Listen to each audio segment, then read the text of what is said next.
안녕하세요. 사연 읽어주는 남녀입니다. 오늘도 와주셔서 감사드리며 그럼 오늘의 사연 바로 시작하겠습니다. 제 예비 남편은 정말로 과묵합니다. 그냥 말이 없다 정도가 아니라 진짜 이 정도면 그냥 말을 못하는 사람이 아닐까 싶을 정도로 과묵해요.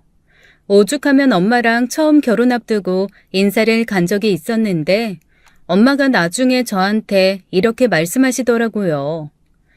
예, 남자가 수다스러운 것도 꼴보기 싫은 거는 맞는데 그래도 적어도 장모들 사람 앞에 와서 안녕하세요, 잘 먹겠습니다, 안녕히 계세요 이 세 마디만 하는 건 좀 심하지 않니? 그러게, 말이 없다 해도 이렇게까지 없을 줄은 몰랐네. 나도 좀 그렇긴 했어. 미안해 엄마. 아니, 사회생활은 제대로 한대? 그게 엄마, 저 사람이 하는 일이 음향 쪽 다루는 일이잖아. 사람이랑 그렇게 말을 할 일이 많이 없나 봐. 그냥 맨날 이어폰 들으면서 음악이나 조절하고 그러다 보니까 혼자 녹음실이나 이런 데 틀어박혀가지고 기계로만 일하고 며칠 동안 동료들 한번 못 만나는 적도 많다고 하더라고. 아이고 세상에. 동물원 사는 구간조가 쟤보다 말을 많이 하겠어. 입에서 군내 안 나나? 어쩌면 저렇게 말이 없어. 나도 그렇게 생각해. 처음에는 나도 좀 답답했는데 이제는 익숙해졌나 봐. 그냥 그러려니 하게 되더라고. 엄마한테는 그냥 그렇게 얘기했지만 사실 저도 처음에는 너무 답답해서 가슴을 펑펑 친 것이 한두 번이 아니었습니다. 제가 예비 남편이 말이 없다고 한탄을 하면 친구들은 저한테 몹시 의아한 듯이 물어봐요. 대체 연애는 어떻게 했으며 널 좋아하는 건 어떻게 알았냐고 말이죠. 그런데 참 죽으라는 법은 없나 보죠. 이 사람이 말을 안 하는 대신 한 번씩 제가 정말 답답해서 죽을 것 같을 때쯤 아주 장문의 길고 애절한 편지를 써줍니다. 그것도 지난 5년간의 연애 동안 딱 4번 받아보기는 했어요. 편지는 어찌나 청산유수인지 혹시 이 사람이 누구한테 돈 주고 시키나 싶을 정도로 평소에 보이는 모습과는 완전히 정반대입니다. 편지 안에서는 애정 표현도 잘하고 자기 진심도 조곤조곤 얘기하고 어떻게 보면 수다스럽기까지 합니다. 그런데 문제는 그 편지를 주는 건 정말 제가 폭발하기 직전일 것 같을 때 이대로 가다간 이건 영락없이 헤어지겠구나 싶을 때 한 번씩 주고 그렇게 해서 또 맥없이 제가 화가 풀리고 나면 모습은 다시 그대로 돌아가요. 제가 집요하게 한번 매달려 본 적이 있어요. 자기야, 나 평생 다시는 바라지 않을 테니까 자기가 나한테 편지에 써줬던 거 딱 더도 말고 덜도 말고 정말 그 편지에 써줬던 것만큼만 한 번만, 아니 한 번도 아니야, 10초, 아니 5초만 나한테 직접적으로 해줘. 그냥 자기야 사랑해, 자기는 나의 영혼이고 내 숨결이야, 그렇게 쓴 말 있잖아. 그거 직접적으로 한 번만 더 해줘. 제가 그렇게 조르고 또 졸랐습니다. 그러자 남편이 저한테 뭐라고 하는 줄 아세요? 아니 했다고도 할 수가 없죠. 제 손등을 장난스럽게 한번 툭 치더니 턱짓을 한번 훅 하고 마는 겁니다. 한마디로 치워라 이거죠. 하지 마라, 딱 그 뉘앙스입니다. 하지만 한 번쯤은 정말 직접 듣고 싶다는 마음이 너무 간절했어요. 그래서 이렇게 해주지 않으면 결혼 안 할 거라는 둥, 헤어질 거라는 둥, 있는 대로 협박을 다 해봤지만 꼼짝도 안 하더라고요. 결국 제가 휙 돌아서니까 그제서야 제 손을 잡으면서 아주 몹시도 민망한 얼굴로 딱 한마디 하는 겁니다. 가지 마라. 그런데 왜 사람이 목소리에서 느껴지는 진심의 뉘앙스라는 게 있잖아요. 그 얘기를 듣는데 이 사람한테 더는 요구하면 안 되겠다, 더 요구하는 건 너무 잔인한 일이겠다라는 생각이 드는 겁니다. 더 이상 뭐라고 못하겠더라고요. 그래서 연애 2년차쯤 됐을 때 그렇게 조르다가 포기한 이후로는 제 예비 남편에게 더 이상 그 어떤 애정 표현도 요구하지 않았습니다. 그런데 이게 저는 그냥 익숙해져서 데이트 5시간 내내 단 한마디를 안 해도 그냥 그런가 보다 하고 넘어갈 수 있거든요. 그런데 주변 사람이 봤을 땐 이게 정말 너무 이상한가 봐요. 제 친구들이 어느 날 저를 붙들고 거의 청문회하듯 물어본 적이 한 번 있거든요. 야, 그러니까 너희는 만나서 데이트하는 내내 단 한마디를 안 해? 그럼 그게 무슨 데이트야? 그냥 모르는 사람끼리 같이 걷는 거 아니야? 그러니까 아무리 말이 없다고 그래도 그렇지. 서로 대화는 있어야 될 거 아니야. 아니 그럼 너희는 데이트하면서 어디 가자, 밥 먹자, 영화 보자 그런 얘기는 어떻게 해? 그때 제가 대답한 말은 친구들 사이에 한동안 전설처럼 이어져 내려왔습니다. 제가 그랬거든요. 그냥 내가 먼저 말하지 뭐.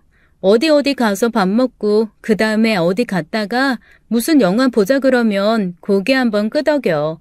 그럼 끝이야. 아니 그러니까 목적지를 정해준 것까지는 이해할게.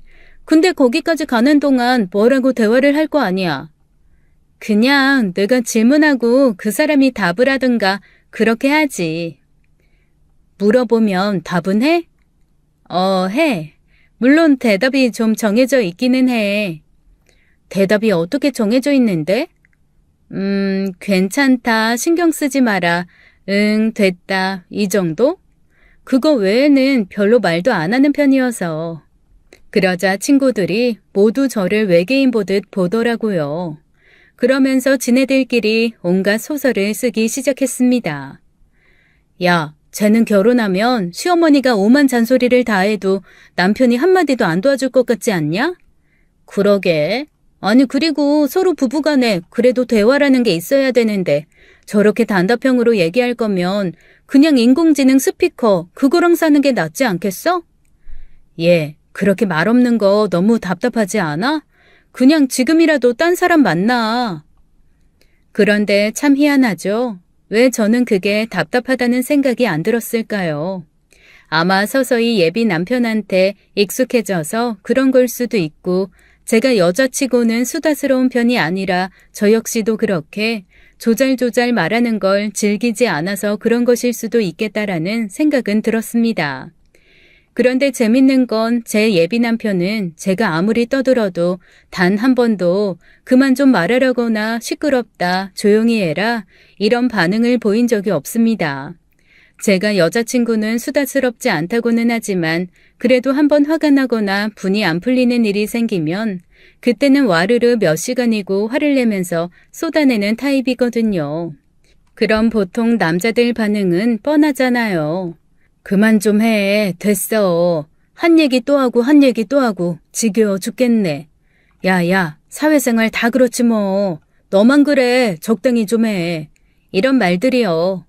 지금 예비 남편 이전의 남자들을 만났을 때는 대부분 그런 반응이었거든요. 좀 서운하기는 했지만 그래도 뭐 그 말도 틀린 건 아니니까 수긍하곤 했는데 이 남자는 단 한 번도 제게 그런 반응을 보이지 않는 겁니다. 오죽하면 데이트하는 6시간 내내 제가 쉬지 않고 누군가의 욕을 막 할 때도 군소리 없이 묵묵히 듣습니다. 제가 혹시 이 사람이 듣는 척하고 다른 생각하나 싶어서 중간에 한 번씩 확인까지 하거든요. 그러니까 지연 언니 너무 심한 것 같지 않아? 아니 어떻게 나한테 그럴 수가 있어? 그럼 남편은 또 진지하게 이렇게 대답을 해줍니다. 그럴 수 있다. 뭐가 그럴 수 있는데? 어떤 점에서? 네가 먼저 부탁한 거. 그러면 또 저 혼자 고개를 갸우뚱하게 되더라고요. 어라? 이 사람이 내 얘기를 다 듣고 있네. 그리고 본인이 알아서 판단도 하고 있고. 근데 왜 아무 말도 안 하지? 처음에는 그게 너무 이상했어요. 그런데 조금씩 만나다 보니 그게 제 예비 남편이 저를 사랑하는 방식이라는 생각이 들더라고요. 다른 남자들처럼 적극적인 호응을 해주거나 아니면 중간에 말 끊고 자기 의견이나 솔루션을 막 얘기해주는 건 아니더라도 묵묵히 듣고 빼놓지 않고 기억해주고 제가 한참 시간이 지나서 그 얘기를 또 꺼냈을 때 거기에 맞는 호응을 해주는 것, 그게 이 남자의 장점이었습니다. 제가 그동안 다른 사람을 만나면서는 한 번도 제 말이 진지하게 받아들여지는 것 같다는 생각을 한 적이 없거든요. 그런데 이 남자를 만난 다음부터는 항상 이런 생각이 드는 겁니다. 이 사람은 내가 애취하고 기침을 해도 그 애취라는 글자가 땅에 떨어지지 않게 본인이 곱게 받아서 마음속에 담아두는 타입이구나. 그렇게 생각을 하고 났더니 그 다음부터는 그 사람 말 없는 게 저한테는 그다지 큰 문제가 되지 않더라고요. 물론 제가 이 남자를 만나고 결혼을 약속하면서 양쪽 집에서는 동시에 큰 걱정이 시작됐습니다. 저희 엄마는 앞에서도 한번 말씀드렸던 것처럼 저렇게 3마디 이상을 안 해서 어디 답답해서 살겠냐라고 혀만 끌끌 차셨지만 남편의 여동생과 남편의 엄마는 따로 저를 불러내서 아주 진지하게 이렇게 질문까지 하셨다니까요. 먼저 시누이 될 사람이 저한테 너무나 조심스럽게 이렇게 물어보더라고요. 저기 언니, 제가 그냥 언니라고 할게요. 괜찮으시죠? 네, 그럼요. 편하게 말씀하세요. 그러니까 저희 오빠가 혹시 저희 집 상황을 뭔가 잘못 전달을 했나요? 아, 이게 그러니까 혹시 어떻게 들으셨는지. 네? 어떤 상황이요? 무슨 상황 말씀하시는 건가요? 아니, 그러니까 제가 언니를 오해하거나 폄하하거나 아니면 그러니까 이상한 사람으로 생각하거나 뭐 그런 건 아닌데 혹시 저희 집에 엄청 재산이 많아서 물려받을 돈이 많다 그렇게 얘기를 한 적이 있나요? 오빠가 혹시 그런 얘기 비슷한 거 한 게 있나 해서요. 아니요. 어머님 아버님 자수성가하셔서 노후 걱정은 안 해도 되지만 자식들한테 물려줄 정도까지는 없다고 그래서 저희 결혼할 때 집에서 조금 더 도움 못 받는다고 그렇게 얘기했는데요. 아, 그래요? 그것도 아니면 왜지? 신우될 사람 얼굴이 몹시 복잡 미묘해지더라고요. 그러자 시어머니 되실 분이 또 저한테 조용히 물어보셨습니다. 진짜 미안한데 혹시 난치병이나 불치병 그런 거 있는 건가요? 괜찮아요. 나 다 이해할 수 있어요. 마음 단단히 먹고 나왔으니까 솔직하게 말해줘요. 저요? 아니요. 저 완전 건강한데요. 왜요? 제가 좀 아파 보이나요? 아니, 그것도 아닌데 대체 왜?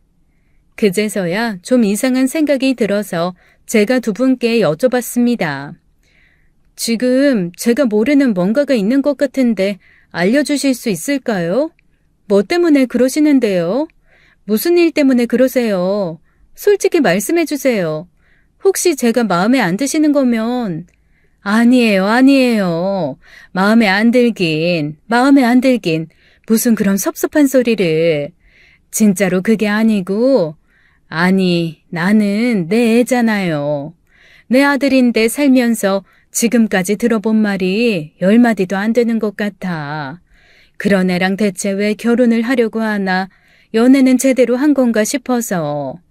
쟤는 어렸을 때도 진짜 희한한 애여가지고 오죽하면 병원 의사 선생님이 쟤를 일부러 이렇게 꼬집어도 보고 툭툭 쳐보기도 하고 그랬다니까. 아니 무슨 갓난쟁이가 울지도 않어. 어머님이 말씀해 주신 제 예비 남편의 비하인드 스토리는 참 희한하긴 했습니다. 처음에 태어났을 때도 응애 우는 게 아니라 앙 하고 울었대요. 딱 한마디. 정말 무슨 고양이가 야옹하듯이 앙. 그렇게 딱 한마디 울고는 묵묵부답이었대요. 그래서 산부인과 간호사랑 의사 선생님이 너무 당황스러워서 엉덩이도 찰싹찰싹 때려보고 가슴도 슬쩍슬쩍 눌러보고 그랬는데 그때마다 귀찮다는 듯이 앙앙 그렇게 딱 단말마로 한마디씩만 울고는 다시 얌전하게 눈을 감고 있었다고 했습니다. 크면서도 그건 변하지 않았대요. 보통 애들이 기저귀에 오줌똥을 싸거나 배가 고프면 정말 악을 쓰듯이 울잖아요. 그런데 제 예비 남편은 뭔가 가르릉 가르릉 하는 소리 비슷한 걸 내면서 부모가 알아서 찾아와 살펴줄 때까지 기다렸다고 합니다. 그래서 오히려 어머님 아버님은 걱정이 많으셨대요. 이 아이가 혹시 조금 모자란 게 아닌가, 애가 어디가 잘못돼서 이런 식으로 표현을 못하는 거 아닌가 너무너무 걱정이 많으셨다고 하더라고요. 게다가 또래 애들이 다 이거 사줘 저거 사줘 하며 말문이 트였을 때 그때조차도 말을 안 해서 혹시 말을 늦게 떼는 아이인지 아니면 정말 어디가 모자라서 말을 못하는 건지 너무너무 걱정이 많으셨다고 하더라고요. 그런데 그 걱정은 어느 날 어머님이 예비 남편을 데리고 시장을 갔을 때 한 번에 사라졌대요. 시장에 몹시 짓궂은 장사꾼이 하나 있었던 모양입니다. 약간 희롱하듯이 물건을 파는 남자 장사꾼 있잖아요. 그 장사꾼이 어머니한테 어머님 다리랑 똑같이 생긴 이 물을 좀 들여가라고 약간 놀리듯이 얘기했던 모양입니다. 저희 어머님이 체구는 가녀리신데 다리가 코끼리 다리처럼 짧고 굵으시거든요. 본인도 그게 엄청 컴플렉스였는데 그 장사치가 그렇게 얘기하니까 어머님이 너무 창피했나 봐요. 그때 옆에 7살 난 제 예비 남편이 엄마 손을 잡고 있는데 아들이 혹시 그 얘기를 듣고 엄마를 놀리거나 상처받을까봐 그것도 고민되고 아들이 옆에 있으니 아저씨한테 대놓고 버럭버럭 성은 못 내겠고 난감해서 이러지도 저러지도 못하던 그때 예비 남편이 입을 열어 이렇게 얘기했다는 겁니다. 사람 신체는 그런 식으로 비교해서 말하면 되게 기분 나쁜 건데 사과하는 게 좋을 것 같은데. 남편의 그 완벽한 문장을 듣고 저희 시어머니 되실 분과 장사하는 사람 모두 놀라서 기절 초풍할 뻔했다고 하더라고요. 장사하는 사람은 어린 남자애한테 바른 소리 듣고 몹시 민망해서 당황했고 저희 시어머니 되실 분은 내 아들이 이런 완벽한 문장을 말할 줄 아는 아이라는 거에 대해서 너무 놀랐다고 했습니다. 그래서 사실 그날 다리를 가지고 놀려서 한바탕 싸울지 퍼부어줄지 고민을 하셨었는데 내 아들이 이렇게 말할 수 있는 애라는 걸 알려줘서 오히려 고마운 마음만 갖고 오셨다고 하더라고요. 그런데 무슨 이벤트처럼 그때 한번 그렇게 말을 하고 또 제 예비 남편은 입을 꾹 다물었다고 합니다. 학교에 선생님이 불러서 가도 늘 선생님의 말씀은 너무 말이 없다. 수업 시간에 발표를 시켜도 가만히 선생님을 바라보기만 한다라며 걱정을 하셨다고 했습니다. 너무 답답해서 선생님이 말이 하기 싫으면 차라리 나와서 칠판에 써보라고 하면 그건 또 기가 막히게 쓴대요.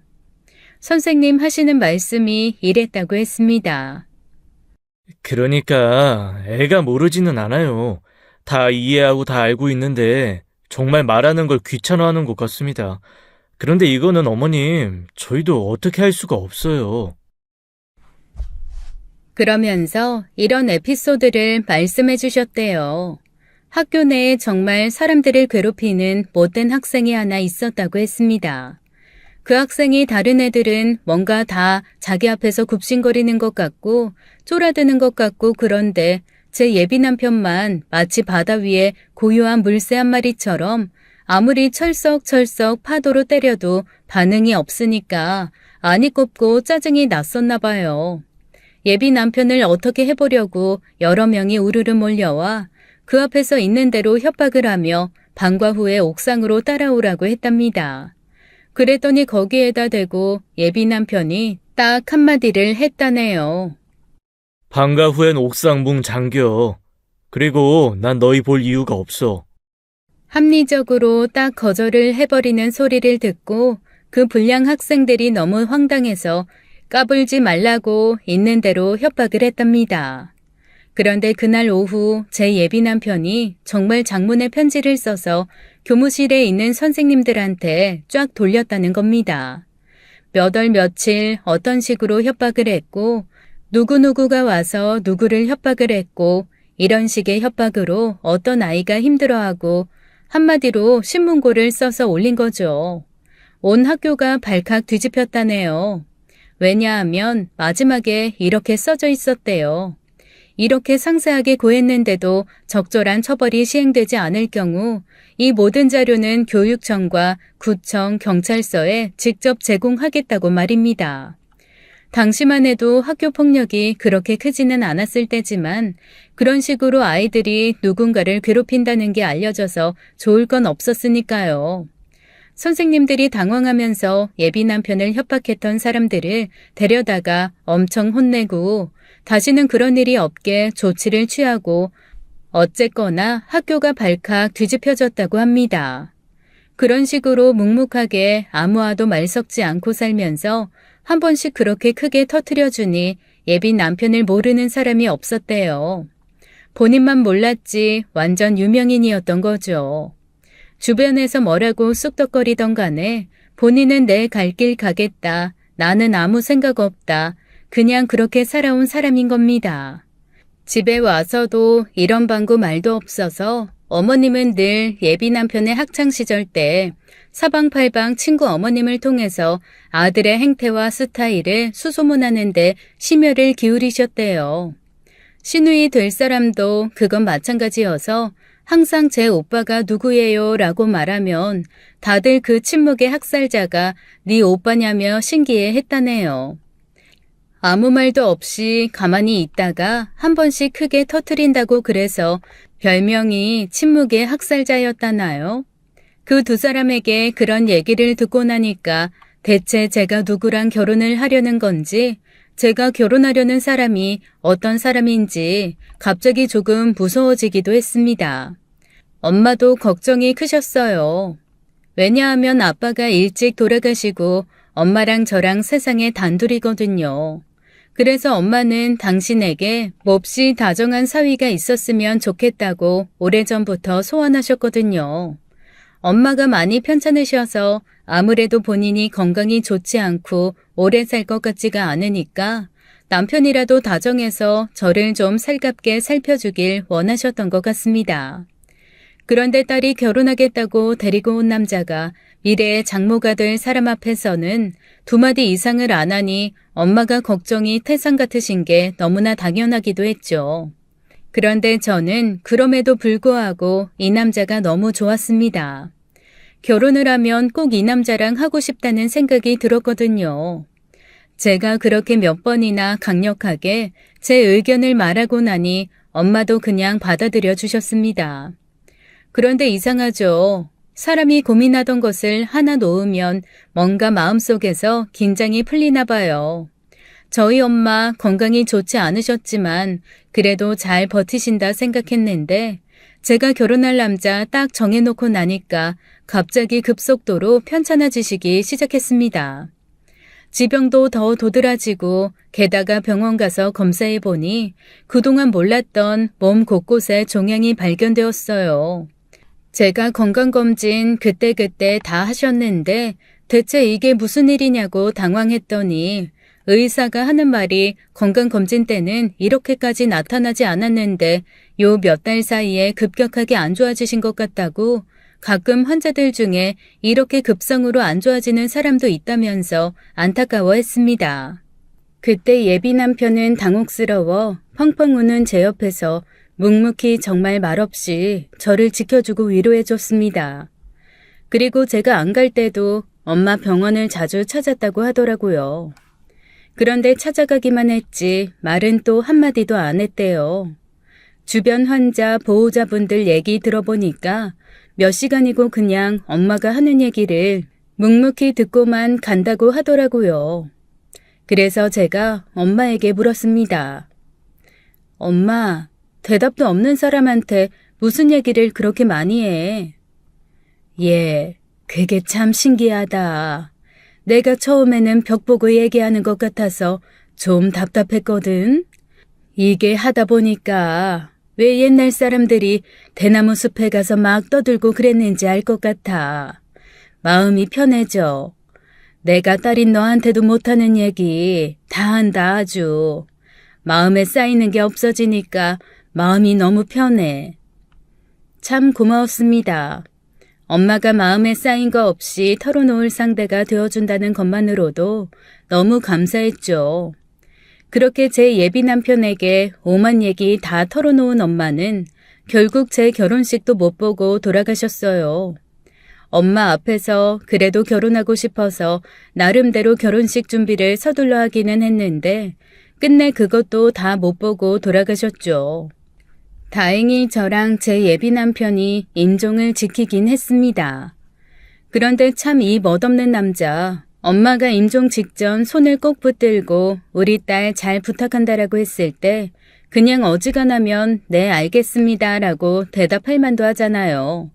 그런데 이 남자 눈물 쓱쓱 흘리면서 그냥 고개만 끄덕끄덕 하더라고요. 그리고 개미 소리처럼 기어가는 목소리로 네라고 하는데 그마저도 울음에 섞여서 대체 네라고 한 건지 애라고 한 건지 응이라고 한 건지 알아들을 수가 없었습니다. 엄마가 그래도 제 옆에 누군가 있다는 사실에 안심을 하신 건지 그래도 웃으면서 돌아가셨어요. 세상 천지 엄마와 저 둘밖에 없었는데 그나마 하나 있던 엄마마저 잃고 나니까 저 너무 외롭고 쓸쓸하고 뭐부터 어떻게 해야 될지 모르겠더라고요. 그래도 엄마랑 평소부터 얘기하던 게 있어서 차근차근 유산 정리며 엄마가 남긴 것들을 정리해 나가기 시작했습니다. 엄마가 혼자서 사시기는 했지만 장사 수완이 좋으셔서 모아놓으신 돈이 꽤 있거든요. 그리고 제가 예비 남편에게 말하진 않았지만 제 앞으로 집도 하나 있고 오피스텔도 하나 해두셨습니다. 그런데 살아생전에 엄마가 이렇게 말씀하셨었거든요. 사람 욕심이라는 거 아주 깊이 태생부터 숨겨져 있는 씨앗 같아서 기회가 없고 물을 안 주면 아예 자라지를 않아. 그런데 딱 기회가 생겼다 싶으면 정신없이 자라가지고 걷잡을 수 없이 커지거든. 그러니까 결혼해서 아예 저 사람이 정말 내 편이다 생각 들기 전까지는 네가 얼마가 있다, 어느 정도의 부자다, 돈이 얼마큼 있다 이런 거 알리지 마라. 알았어. 근데 엄마 어차피 내 거 아니라 엄마 건데 뭐. 엄마 죽기 전에는 그런 거 나 신경 안 써도 되는데? 이런 얘기는 미리미리 해두는 거야. 일단 병원 들어가서 호흡기 끼면 그때는 말하고 싶어도 정신 오락가락해서 말 못해. 무슨 소리야. 날 받아놓은 사람처럼. 우리 엄마 오래 살 거야. 불과 엄마와 이런 대화를 한 게 몇 년이 채 되지 않았는데 그 몇 년 사이에 상황이 이렇게 바뀐 겁니다. 결국 저는 예비 남편한테 이러쿵 저러쿵 말도 못하고 엄마의 유산을 혼자 정리하게 되었어요. 고민이 좀 되더라고요. 엄마가 남겨주신 게 집 같은 거 제외하고 현찰만 1억이 좀 넘거든요. 부동산이나 이런 거는 차츰 정리해서 어떻게 하면 되겠지만 그것도 다 정리하면 얼추 한 7억 정도는 유산으로 나올 것 같았습니다. 세금 다 제하고 그 정도면 엄마가 제게 정말 많이 남겨주신 거죠. 이거를 대체 예비 남편한테 언제쯤 말해야 되나 엄청 고민을 하고 있는데 갑자기 제 예비 남편이 저한테 이런 걸 물어보는 겁니다. 저 연애하면서 한 번도 이 남자가 저한테 질문이라는 거를 한 걸 들어본 적도 없을 뿐더러 이렇게나 긴 문장을 말한 적도 없는데 글쎄 저한테 이러는 거 있죠? 어머님 돌아가시고 나서 이것저것 좀 남기지 않으셨나? 대체 유산 얼마 정도 받는 거야? 얼추 유산의 규모와 금액을 알아야 우리도 뭔가 계획을 세우지 않을까? 저 사실 소름이 끼치도록 놀랐습니다. 그리고 속으로 이런 생각을 했어요. 엄마가 10길 물속은 알아도 한 길 사람 속은 모르고 욕심에 씨앗은 기회가 있으면 잘한다고 하더니 이 사람 나한테 유산 바랬나 보다.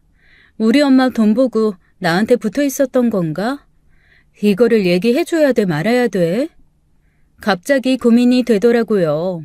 사실 그전까지만 해도 세금 다 제하고 엄마 유산 정리하면 한 7억 언저리 나올 것 같다. 우리가 처음에 시작할 때 이걸로 서로 좋게 조금 여유롭게 시작할 수 있을 것 같다라는 얘기를 하려고 했거든요.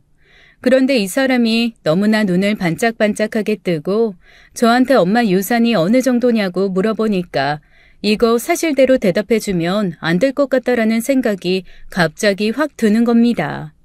그래서 제가 끝에 공 하나를 딱 빼고 말했어요.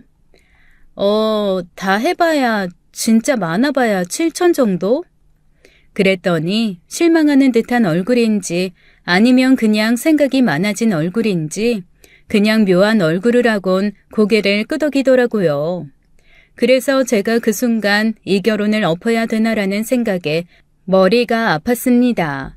이 사람이 욕심을 숨기고 있었구나라는 생각도 들고 내가 사람을 잘못 봤나 보다. 이 사람 마음에도 유산 받을 생각이 있었구나라는 실망감이 함께 몰려오더라고요. 저 혼자 마음을 볶기 시작했죠. 대체 이 돈은 너랑 상관없는 돈이라는 걸 어떻게 말해야 되나 해서부터 시작해가지고 혹시 얘가 시댁과 짜고 우리 엄마 재산을 갈취하려는 목적인가라는 생각도 들고 아직 결혼 전이니 어떻게 결혼 전 재산을 따로 지킬 만한 방법이 있을까라는 생각도 들었습니다. 변호사를 찾아가 봐야 되나 아니면 이 결혼을 미뤄야 되나 아니면 결혼을 해도 혼인신고를 하지 않고 그냥 같이 살기만 해야 되나 정말 오만 생각이 머릿속을 휘감더라고요. 게다가 아무리 바빠도 일주일에 2번은 저희가 데이트를 했었거든요. 그런데 제가 엄마 재산을 딱 얘기해 준 후부터 이 사람이 일주일에 1번 만나는 것도 약간 버거워하는 느낌이 드는 거예요. 한 번은 이런 일이 있었습니다. 이번 주엔 우리 가구 좀 보러 갈까? 아직 신혼집이 안 정해져서 가구 보기가 좀 어려운가? 나 이번 주에 좀 일이 있는데. 무슨 일? 갑자기? 어디 지원 나가서 해줘야 될 일이 생겨서 이번 주에 못 만날 것 같아. 그것도 문자로 딱 통보하듯이 얘기해 주더라고요. 좀 서운했지만 일이 있다니까 그냥 이해하고 넘어갔습니다. 그런데 그런 일이 정말 매주 있는 거예요. 게다가 그 사람이 신혼집은 자기가 구하겠다고 했거든요. 근데 그 신혼집 구하는 것도 자꾸만 어그러지고 미뤄지는 겁니다. 제가 신혼집이 구해져야 그 안에 들어갈 살림을 산다고 몇 번씩 채근했지만 항상 돌아오는 대답은 조금만 기다리라는 대답인 거죠. 결국 결혼식 1달 전에 간신히 집을 구했습니다. 보통은 같이 다니면서 서로 논의하에 집을 구하잖아요. 그런데 처음부터 집은 그냥 자기가 혼자 알아서 구하겠다고 저한테 얘기를 하더라고요. 지역 정도만 저랑 같이 합의를 하고 어차피 자기가 집을 해올 거니까 자기 마음에 드는 집을 하겠다고 저한테 그렇게 미리 선언을 한 겁니다. 좀 이상하기도 하고 어이도 없었지만 본인이 그렇게 하고 싶다니까 하나 정도는 네가 하고 싶은 대로 해라 하고 내버려뒀는데 저보고 집 구했다고 그 집 보러 가자고 하는 거예요. 좀 갑작스러웠죠. 사실 혼자 구하겠다고 할 때도 어이없었지만 한편으로는 그래도 같이 1-2번은 가서 보겠지 했었거든요. 덥석 이렇게 정말 구해놓고 보러 오라고 할 줄은 몰랐습니다. 그래서 보러 간 순간 사실 너무 깜짝 놀랐어요. 제가 생각했던 것보다 1배 반은 큰 집을 구해놓은 거예요. 이렇게 되면 제가 혼수 마련해서 집어넣는 것도 이것저것 차질이 생기고 결혼식 1달 전에 어느 정도 점 찍어 놓은 혼수들을 다 바꿔야 되는 상황이 벌어진 겁니다. 살짝 짜증이 나더라고요. 그러면서 아니 왜 처음에 얘기했던 크기의 집이 아니라 자기 마음대로 이렇게 집을 넓혔을까 혼자 고민하기 시작했습니다. 아무리 생각해도 해결이 되지 않아서 제일 친한 친구한테 털어놓았더니 글쎄 그 친구가 깜짝 놀라면서 이렇게 말하는 게 아니겠어요? 혹시 너희 엄마 유산 그 집에 보태려고 일부러 그렇게 집 잡은 거 아니야? 대출 받아서 그 집 사놓고 나중에 대출금 같이 갚자. 너 엄마한테 받은 돈 있지 않냐? 그거 일단 집에다가 같이 넣자. 이러는 거 아니야? 그런가? 나 공 하나 줄여서 말했는데 공 하나 늘려서 말했으면 큰일 날 뻔했네. 아무리 생각해도 그런 것 같은데. 안 그러면 그렇게 큰 집을 덥석 구할 리가 없잖아. 안 그래? 한번 마음의 의심에 씨앗이 자라기 시작하니까 그 다음부터 그 사람이 무슨 행동을 하던 다 이상하게 보이기 시작했어요. 그리고 혼자서 끙끙 소가리를 하면서 의심을 키우다 보니 결국엔 저 혼자서 북치고 장구치고 하며 대체 이 결혼을 해야 되나 말아야 되나, 이거 엎어야 되는 결혼 아닌가, 이거 내가 이대로 결혼하면 괜히 돌아가신 엄마 하늘에서 땅치고 울게 만드는 일 아닌가, 정말 별별 생각이 다 들더라고요. 게다가 친구들은 어쩌면 그렇게 하나같이 저한테 부정적인 얘기만 해주는지 친구들 말을 듣다 보니 제 예비 남편이 저희 엄마 돈 노리고 저한테 접근했다가 그 돈이 얼마 되지 않으니 일단 전부 다 빚으로 시작하는 나쁜 놈 되는 게 한순간이었습니다. 사람 하나 이상하게 만드는 거 정말 순식간이더라고요. 하루아침에 제 예비 남편은 과묵하지만 생각 깊은 사람에서 말없이 의문스럽게 작전이나 꾸미는 후레자식 같은 놈으로 전락하고 말았습니다. 친구들은 저한테 계속 지금 정리하지 않으면 살면서 내내 저를 괴롭힐 거라며 그냥 하루라도 빨리 정리하라고만 하더라고요. 그러면서 정말 들으면 들을수록 한숨만 푹푹 나오는 얘기들만 전해주었습니다. 멀쩡한 사람인 줄 알았는데 딱 유산 나오자마자 돌변해서 바람 피운 사람 얘기, 유산 받자마자 도박에 빠져 다 탕진한 사람 얘기, 몰래 돈 빼서 다른 여자랑 살림 차리고 결국 한 푼 못 받고 쫓겨난 사람 얘기. 아니, 저는 그렇게 유산과 막장이 얽힌 얘기가 많은 줄은 처음 알았습니다. 그런데 이 사람이 워낙 말이 없는 사람이니 뭐라고 물어봐도 제대로 된 대답이 나올 것 같지도 않고, 그렇게 말 없는 사람이 뜬금없이 엄마한테 받은 유산 얼마냐고 물어본 후로는 정말 더 말수가 없어진 채 혼자 자꾸만 주말에도 자기만의 시간 보내는 게 영 찜찜했어요.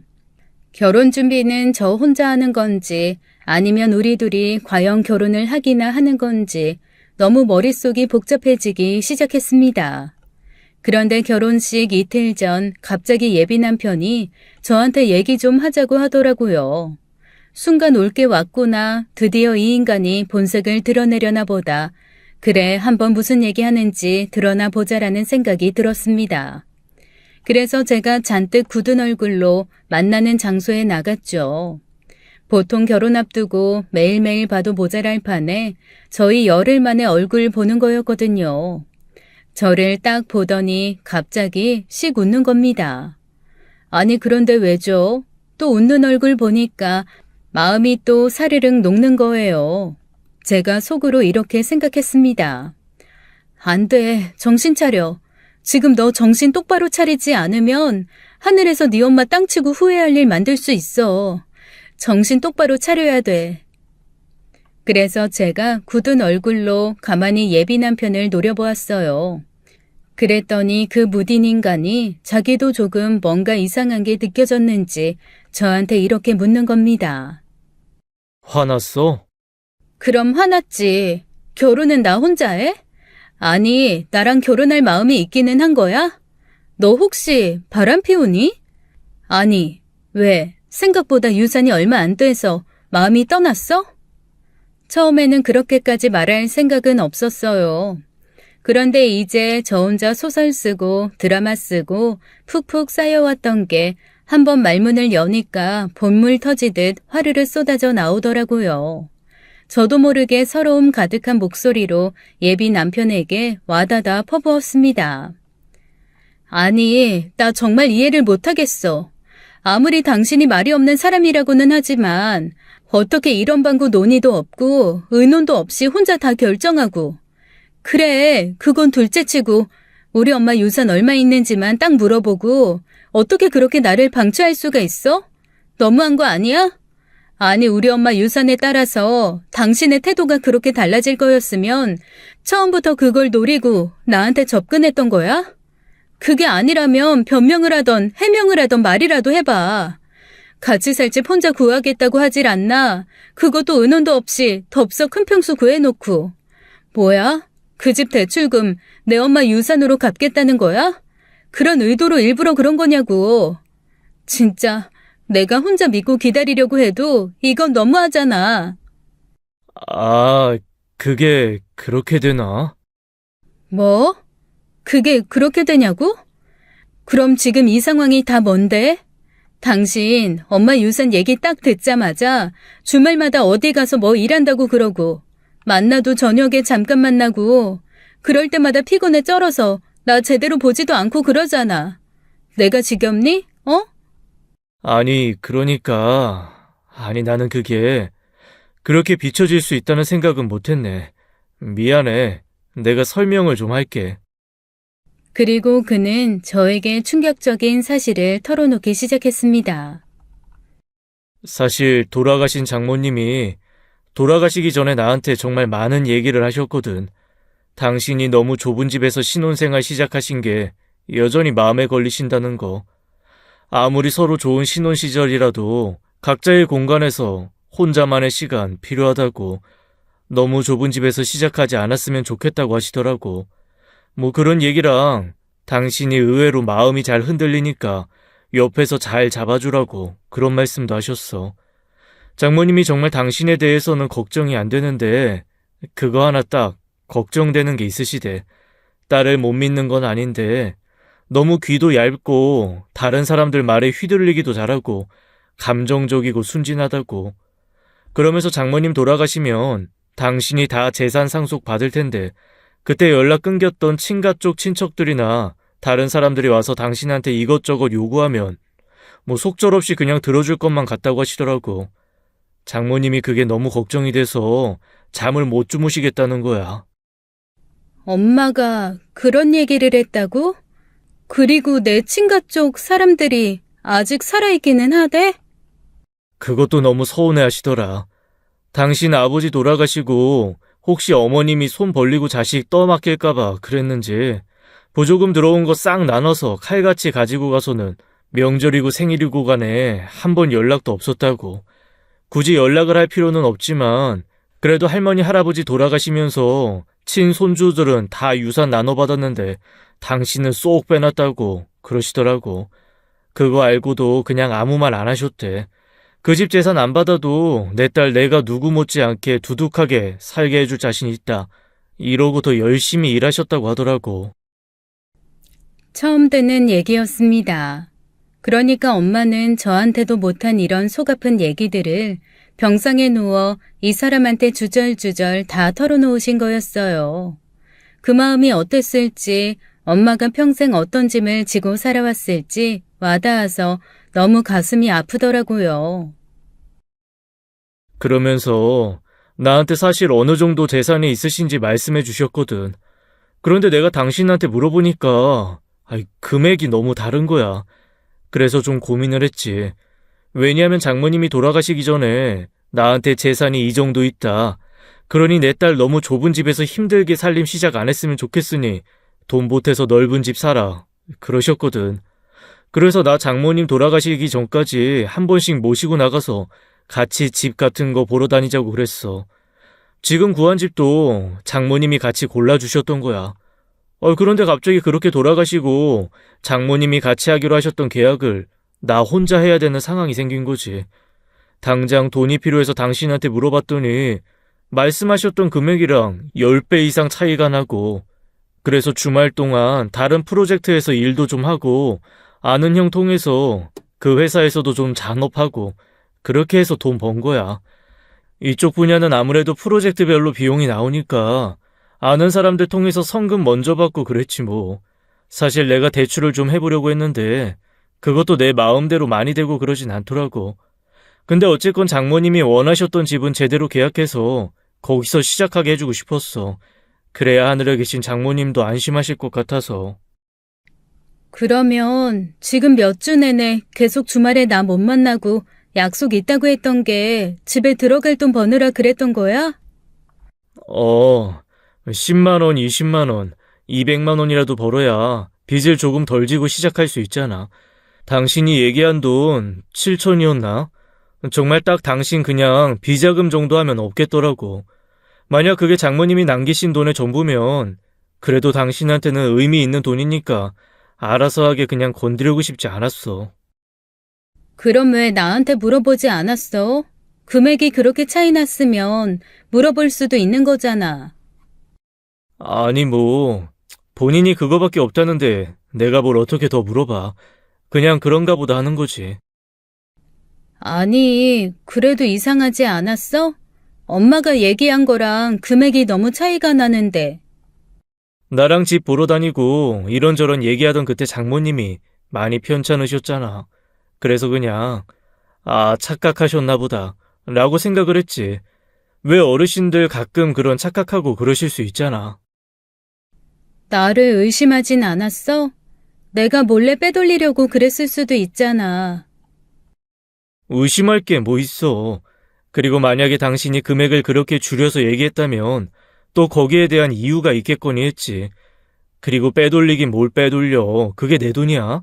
장모님 평생이 담긴 당신 돈인데 자식이 부모한테 받은 돈 알아서 하겠다는 게 어째서 빼돌리는 거야. 갑자기 얼굴이 화끈 달아오르기도 하고 뭔가 너무 미안한 마음도 들고 마음이 복잡해졌어요. 아니, 이 말없는 남자 대체 어떡하면 좋아요? 아무리 그래도 그렇지 자기 마누라 될 사람이 공을 하나 떼고 금액을 얘기했는데 뭔가 분하거나 아니면 짜증나거나 화나거나 실망하거나 적어도 그런 감정 정도는 있어도 되잖아요. 그런데 그런 거 전혀 없이 이유가 있었겠거니라고 이해하고 넘어갔다는데 와, 제가 정말 할 말이 없었습니다. 오히려 너무 속 좁게 모든 것을 꼬아서 본 제 자신이 미안하고 창피해서 어쩔 줄을 모르겠더라고요. 그래서 제가 너무 어이가 없어서 다시 한번 물어봤습니다. 아니, 난 정말 이해를 못하겠네. 그런데 왜 말을 안 해? 그랬더니 이 남자 지금까지 저 속 뒤집은 거는 생각도 안 하고 씩 웃으면서 뭐라 그러는 줄 아세요? 에이, 굳이 말을 해야 하나? 서로 그냥 이제는 눈빛만 봐도 아는 거 아니었어? 와, 정말 사람 할 말 없게 만들더라고요. 그래서 제가 너무 미안하기도 하고 한편으론 짜증도 나서 그 사람을 펑펑 때리면서 이렇게 한탄했습니다. 사람이 입이 있는데 말을 해야 알지. 말을 안 하면 어떻게 하니? 아니, 내가 독심술사야? 난 그것도 모르고 당신이 우리 엄마 재산 노리고 나한테 접근했다가 생각만큼 재산 크지 않으니까 딴짓하려는 줄 알았잖아. 아니, 어떤 미친놈이 딴짓하려고 집을 큰 걸 구해. 바보야? 일단 집부터 큰 거 다 빚으로 구해놓고 나보고 그 빚 쎄 빠지게 같이 갚자고 할 줄 알았지. 에휴, 복잡해. 나 그 정도 머리 안 돌아가는 거 알면서. 대체 누구야? 또 그런 얘기 귀에다가 속삭인 사람 있지? 놀지 마, 앞으로. 에이그. 누가 속삭여? 내 귀에 속삭이긴 누가 속삭인다 그래? 그냥 내 생각이지. 제가 살짝 찔리는 구석이 있어서 그렇게 얼버무렸더니 예비 남편이 피식 웃으면서 놀리듯 말하더라고요. 무슨 소리야? 네가 혼자서 어떻게 그런 생각을 하냐?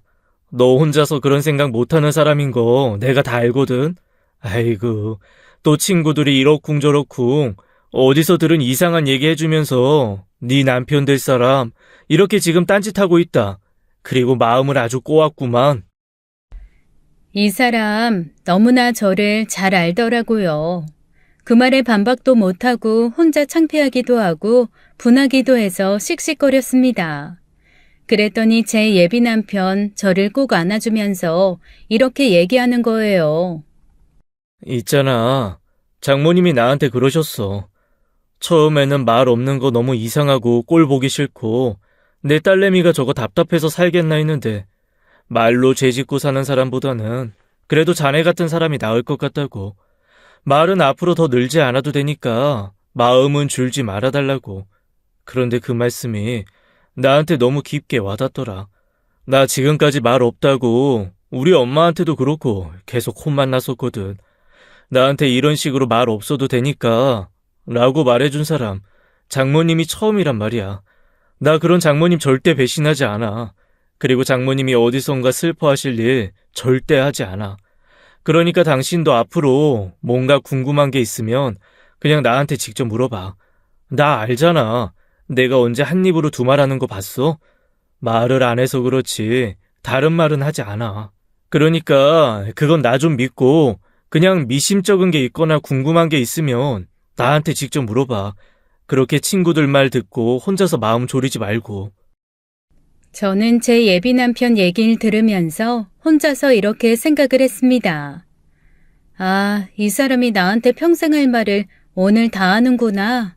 오늘 이후로 단 한마디도 하지 않고 무건 수행에 들어간다고 해도 난 할 말 없다. 그만큼 그 사람이 정말 말을 길게 하더라고요. 나름 자기도 황당하고 다급했는지 청산유수처럼 말이 쏟아져 나오는데 평소에도 이렇게 말을 해주면 얼마나 좋아라는 생각을 하면서도 한편으로는 엄마한테 고맙고 미안했습니다.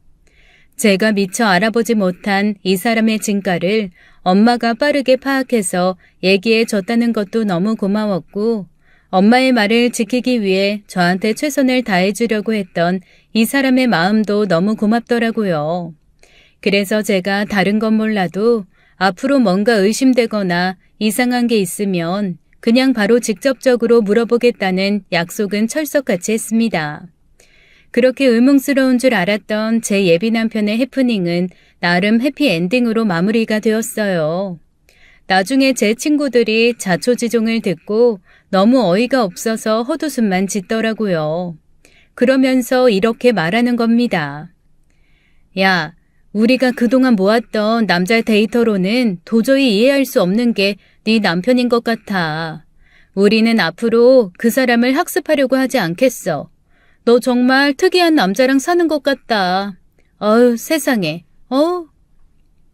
다들 그렇게 도리도리하며 진저리를 쳤지만 저는 뭐 이 사람이 가진 진심을 이제서야 완벽하게 파악한 것 같아요. 물론 앞으로도 살면서 말없어서 답답한 경우 분명히 생기겠죠. 하지만 그 사람이 말을 안 하면 제가 말을 좀 더 해서 저희의 간격을 좀 줄여보려고 합니다. 언젠가는 이 사람도 저한테 조근조근 이 말 저 말 하면서 대화할 날이 오겠죠. 뭐 그게 50년 뒤가 됐건 60년 뒤가 됐건 아니 서로 그 시간이 오지 않더라도 저는 이 사람을 많이 존경하고 사랑하면서 같이 한번 살아가 보려고요. 아이가 태어나서 엄마, 우리 아빠 혹시 말을 못하는 사람이에요? 라고 물어볼까봐 걱정은 좀 되지만 저희 시어머니가 슬쩍 귀띔을 하나 해주신 게 있어서 그거 한번 믿고 가보려고 합니다. 지금 꽤 수다스러우신 시아버지 젊은 시절에는 제 남편만큼이나 말이 없으셨대요. 그런데 아이가 태어나고 나니까 그렇게 수다스러워지셨다면서 어머님이 저희 집도 아이 낳으면 달라질 수 있다고 저한테 작은 희망을 하나 주시더라고요. 내가 네 시아버지랑 결혼 전에 들은 말이 딱 3마디거든. 안녕하세요. 안녕히 가세요. 결혼합시다. 그 3마디 듣고 결혼한 나도 대단하지. 여튼 그 사람이 글쎄 내가 딱 아이 낳아주니까 그 애를 안고 세상에 얘 하루 5시간 6시간을 떠들더라. 갓난 애가 뭘 알아듣는다고 국제정세 유가 오르락 내리락 하는 것부터 영국 프랑스 장미전쟁 얘기가 웬 말이니? 아마 우리 아들 딸들이 공부를 못한 건 태어나면서부터 온갖 상식의 교과서 얘기를 귀따갑게 들어서 지겨워서 그랬을 거야. 아유, 아버님이 말씀 없으셨던 분이라는 거 믿을 수가 없는데요? 그치? 아주 사람이 확 변했어. 사람도 평생 해야 하는 말에 양이라는 게 있나 봐. 아주 젊을 때 안 하던 말을 늙어서 주절주절 아주 요즘은 내가 입 좀 다물고 있으라고 시끄럽다고 구박하는 게 일이야. 너도 그렇게 될 거야. 조금만 참아, 응? 그 말 한번 믿고 남편 한번 잘 데리고 살아보려고요. 말 없는 제 예비 남편 그래도 너무너무 많이 사랑하거든요.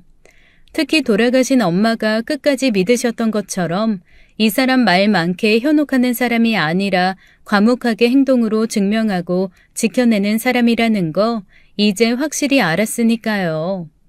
남편의 진심을 알고 저는 엄마가 남기신 재산을 모두 공개했습니다. 그리고 더 이상 잔업에 아르바이트 뛰지 않게 알아서 분배하고 쓰라고 했죠. 고맙게도 허투루 쓰지 않고 딱 필요한 만큼만 손대고 나머지는 저한테 알아서 활용하라고 하더라고요. 자기는 장모님한테 약속한 집 하나 했으니 됐다나요? 말없고 욕심 없는 남편이지만 이런 사람이라 행복합니다. 그냥 빨리 아이를 하나 낳아야겠어요. 정말 시어머니 말씀대로 수다스러워지는지 보고 싶거든요. 물론 지금처럼 말없는 남편도 좋지만 수다스러운 남편도 나름 사랑스러울 것 같은데 어떠세요? 지금까지 사연 읽어주는 남녀였습니다. 끝까지 시청해주신 여러분 감사드리며 저희는 다음 사연으로 돌아올게요. 감사합니다.